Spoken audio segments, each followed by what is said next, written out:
எல்லாருக்கும் வணக்கம். இன்னைக்கு நம்ம பார்க்க போறது ஸ்வீட் சேமியா பால் பாயாசம். அது வந்து எப்படி ஸ்டெப் பை ஸ்டெப்பா பண்றதுன்றத பார்ப்போம்.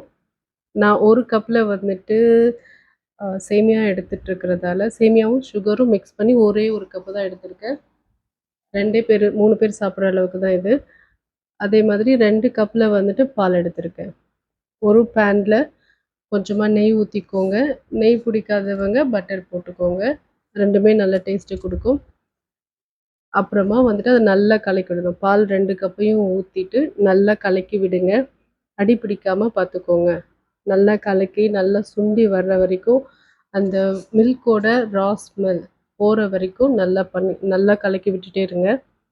நல்லா சுண்டி வர்றப்ப கொஞ்சமா குங்குமப்பூ ஆப்ஷனல் தான். உங்களுக்கு வேணும்னா நீங்க போட்டுக்கோங்க. இல்லைன்னா போட வேண்டாம். ஸ்கிப் பண்ணிடுங்க. இப்போ அந்த 1 கப் வந்துட்டு சுகரும், சேமியாவும். சேமியா ஆல்ரெடி வந்துட்டு ஃப்ரை பண்ணி வச்சிருக்கிற சேமியா தான் இது. அப்படிதான் கடையில இருந்தது. அப்படியே வாங்கிக்கிட்டோம். ஸோ அதோட சேர்த்து சுகரும் சேர்த்து ஒரு ½ கப் அவ்வளோதான் இருக்கும்.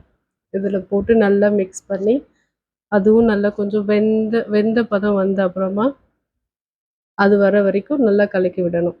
நல்லா கலக்கி விட்டுட்டு நீங்க பாருங்க, நல்ல இந்த சுகர் டேஸ்ட் வந்துட்டு கரெக்ட்டா இருக்கா? கம்மியா இருக்கான்னு பார்த்துக்கோங்க. கம்மியா இருந்துச்சுன்னா போட்டுக்கோங்க. கூட இருந்துச்சுன்னா கொஞ்சமா மில்க் ஊத்திக்கோங்க. ஸோ தட் அதோட டேஸ்ட் வந்துட்டு ஈக்குவலைஸ் ஆகும். சரிங்களா? இப்போ ஒரு இன்னொரு பேன் குட்டி பேன்ல வச்சு அதில வந்துட்டு ம் முந்திரி பருப்பு.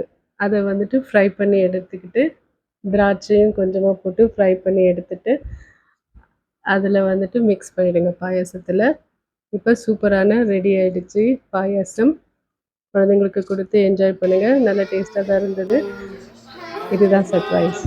என்னோட பெரிய பொண்ணுக்கு இன்னைக்கு பர்த்டே. ஸோ அவ விரும்பி கேட்டதால இந்த பால் பாயாசத்த பண்ணியிருக்கேன். So happy birthday to Nayalini. நீங்களும் என்ஜாய் பண்ணுங்க. இந்த மாதிரி ஒரு ஸ்வீட் பண்ணி கொடுத்து குழந்தைங்களுக்கு. ஆரோக்கியமான ஃபுட்டை சாப்பிடுங்க. ஆரோக்கியமா இருங்க. Thank you.